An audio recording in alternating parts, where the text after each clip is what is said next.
la tierra donde yo nací, la patria que forjó Martí, se destruyó. Este video trata sobre Fidel Alejandro Castro Ruz, el individuo que arruinó la isla de Cuba, quien fue un lobo rapaz vestido con piel de oveja y un impío con apariencia de piedad, que ya experimentó la muerte física, la primera muerte. Dedico este video a los que lo conocieron y fueron sus cómplices, a los que no lo conocieron en su verdadera interioridad y nos dan una imagen diferente de lo que realmente fue, y a los que no llegaron a conocerlo. En las Sagradas Escrituras, el apóstol Pablo, en su segunda epístola a Timoteo, capítulo 3, verso del 1 al 5, nos advierte: también debes saber esto, que en los postreros días vendrán tiempos peligrosos, porque habrá hombres amadores de sí mismos, ávaros, vanagloriosos, soberbios, blasfemos, desobedientes a los padres, ingratos, impíos, sin afecto natural, implacables, calumniadores, intemperantes, crueles, aborrecedores de lo bueno, traidores, impetuosos, infatuados, amadores de los deleites más que de Dios, que tendrán apariencia de piedad, pero negarán la eficacia de ella. A estos evita. Fidel Alejandro Castro Ruz, revolucionario, socialista y comunista, nombre con los que disfrazaba su verdadera personalidad, fue uno de esos hombres, pero el pueblo cubano no lo evitó. Lamentablemente le creyó a él y no a Dios. Se olvidó que solo Jesucristo salva y lo cambió por "esta es tu casa, Fidel". El pueblo cubano le siguió, le obedeció, se entusiasmó con su figura, confiaron en el que le pagó con traición. Para sacar el capitalismo y a Dios de Cuba, impuso a través de la mentira, la represión, el paredón y el terror un sistema esclavista, el socialismo, necesario para sus ambiciones. Con control absoluto de los tres poderes democráticos, el ejecutivo, el legislativo y el judicial, logró imponer su voluntad, como nos decía el programa humorístico Pateando la Lata: que nadie toque nada, yo solo puedo tocar. Los siguientes 57 años de su existencia fue engañando y mintiendo a Cuba y el mundo. Era la mentira personificada, y como Adán, que quiso arrebatar la condición de Dios, razón por la cual entró el pecado en el mundo y por el pecado la muerte, así hizo este hombre amoral, usurpador de Dios, nos trajo destrucción y muerte. Hoy, su hermano, cómplice en la maldad, la mentira y la destrucción, que heredó el trono de sangre que ocupó ese hijo de las tinieblas, nos dice que el capitalismo es malo, y por eso nosotros los cubanos no regresaremos a él. Pero ese capitalismo respetaba las libertades individuales y la propiedad privada. Ese capitalismo tenía a Cuba entre la primera economía de Hispanoamérica. El peso cubano llegó a valer igual o más que $1. Había en Cuba una cabeza de ganado por habitante, había bienes de consumo en abundancia, había libertad de prensa y respeto a los derechos humanos. Ese capitalismo le perdonó las vidas a los hermanos Castro, después de mandar a una muerte segura a una generación de jóvenes cubanos, cuando en un acto terrorista asaltaron el cuartel militar Guillermo Moncada, donde Fidel Castro los abandonó para salvar su miserable vida y quedar como un líder popular y conocido. Fidel, por su ambición desmedida de placer, poder y dinero, corrompió y empobreció a toda la sociedad cubana. Lo invirtió todo para uso exclusivo de su persona. Fue insensible, cruel, indiferente ante el sufrimiento, ante la injusticia. No sintió piedad ni misericordia como la tuvieron con él. Las necesidades materiales y espirituales de su prójimo no les importaba.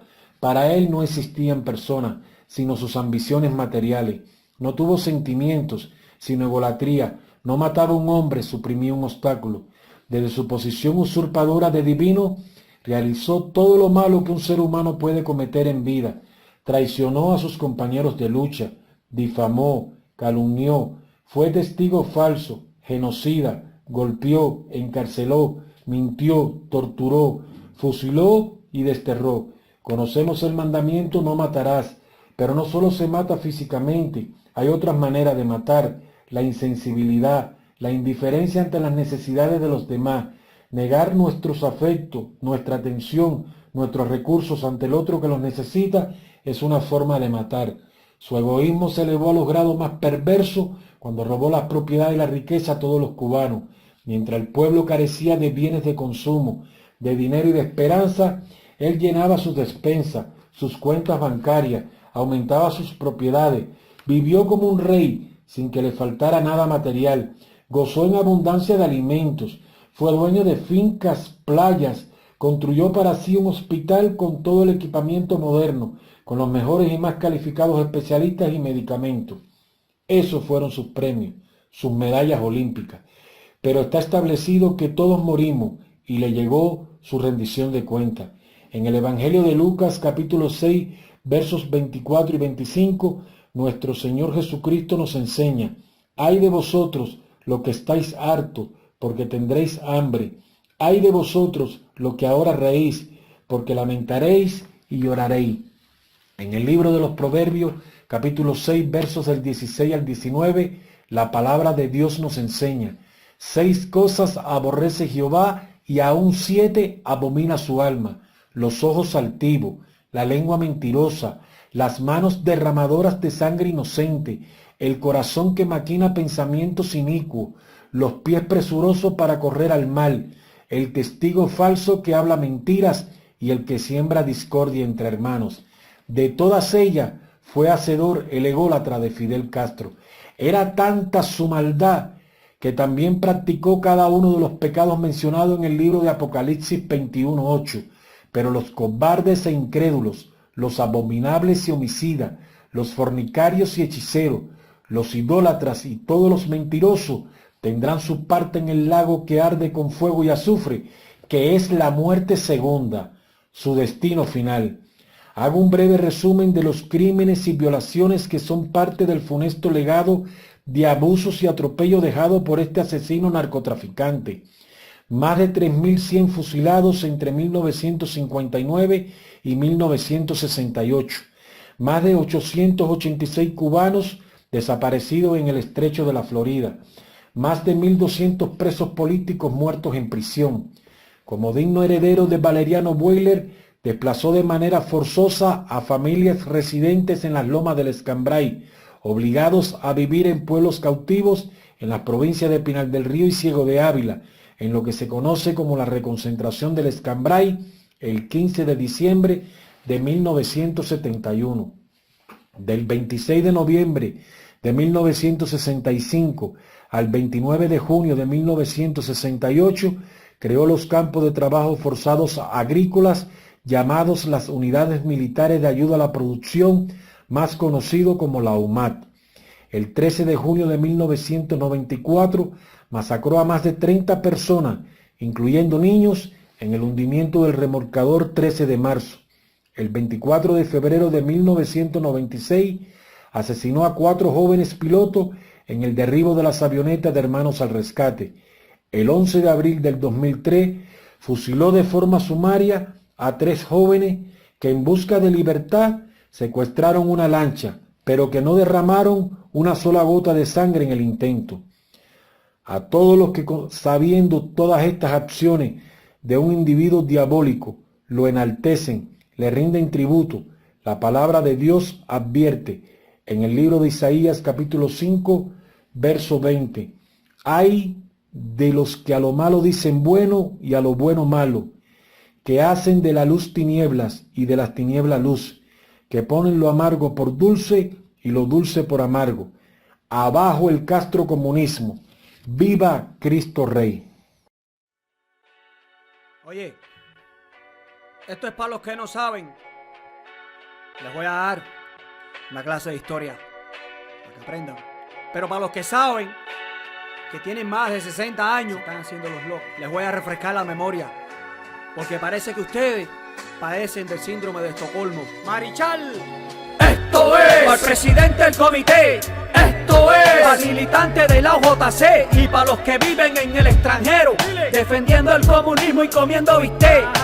Esto es para todos los estudiantes, esto es para periodistas y cantantes y para los cubanos que están divididos porque en la TV no ponen la noticia como es. Esto es para los que rinden honores a un dictador de verdad, que engañó a un pueblo completo en nombre de la igualdad. Aquel que desde la sierra democracia prometía, pero en su corazón había realmente mucha maldad. Los que junto a él lucharon, en sus promesas creían, le ayudaron a llegar al poder, pero no sabían que detrás de su discurso su verdadera intención era someter al país a miseria y destrucción. Muchas veces en televisión negaba en las entrevistas la constante acusación de que era comunista, pero su postura machista, típica de un narcisista, dejaron saber que había un nuevo dictador a la vista. Empezó la prohibición de todos los medios de prensa y la libertad de expresión del que diferente piensa, haciendo una lista extensa de cubanos sin razón que fueron desterrados, presos o peor, al paredón. Esto es para el presidente del comité, esto es para el militante de la OJC y para los que viven en el extranjero defendiendo el comunismo y comiendo bistec. Esto es para todos los estudiantes, esto es para periodistas y cantantes y para los cubanos que están divididos porque en la TV no ponen la noticia como es. Pregúntale tú mismo a todos esos generales por qué Fidel en los 60 humillaba tanto a los homosexuales y a los intelectuales que decían verdad. A todos los castigaba sin piedad, su dignidad atropellaba sin ninguna compasión. En la SUMAP, o mejor dicho, en campos de concentración. ¿Dónde está la democracia a la que tanto hacía mención? Si hasta por escuchar canciones de los Beatles ibas a prisión. Y así la Constitución nunca fue rescatada, las elecciones prometidas nunca fueron celebradas. Como si nada, empresas fueron nacionalizadas, dejando del país su economía más que destrozada. Pero siempre hubo personas respetables y dignas que le reclamaron, mientras otras cambiaban conciencia por consignas. Después que 20 años preso le metió a Over Matos, admitió que sí, que era comunista de hace rato. Su paranoia la copió de Stalin y de Hitler su ego. Tanto le molestó que mandó a asesinar a Camilo Cienfuegos. Y el pueblo ciego sin saber que le mentían. Claro, si todavía le tiene la bola escondida. Por eso es que prefería que nadie tuviera internet, para que no supieran de los crímenes que cometía. Quería la mente vacía de toda la población y metía en la prisión al que libertad pedía. Y comenzó la nueva oleada de terror. Después que traiciona a su pueblo le implanta temor, hundiendo a más de 15 niños en un remolcador y a su familia que buscaban para ellos un mundo mejor. Y todavía hay gente que llora por este vil desgraciado después de convertir a Cuba en un país atrasado. Nunca cumplió su promesa, solo creó división. Ahora comprenden quién traicionó la revolución. Esto es para el presidente del comité, esto es para el militante de la OJC y para los que viven en el extranjero defendiendo el comunismo y comiendo bistec. Esto es para todos los estudiantes, esto es para periodistas y cantantes y para los cubanos que están divididos porque en la TV no ponen la noticia como es. Ahora me gustaría que todos esos periodistas de la televisión y el gobierno le respondan al pueblo. ¿Quién afirmó públicamente que Cuba produciría más leche que Francia, más queso que Holanda? ¿Pudieran informar qué pasó con el proyecto? ¿Quién nacionalizó fincas agrícolas productivas y permitió que se convirtieran en marabuzales? ¿Quién privó a los campesinos del derecho de decidir qué cultivar en sus propias tierras? ¿Quién ideó la desecación de la ciénaga de Zapata? ¿Quién ideó el plan Banao para sembrar frutas exóticas?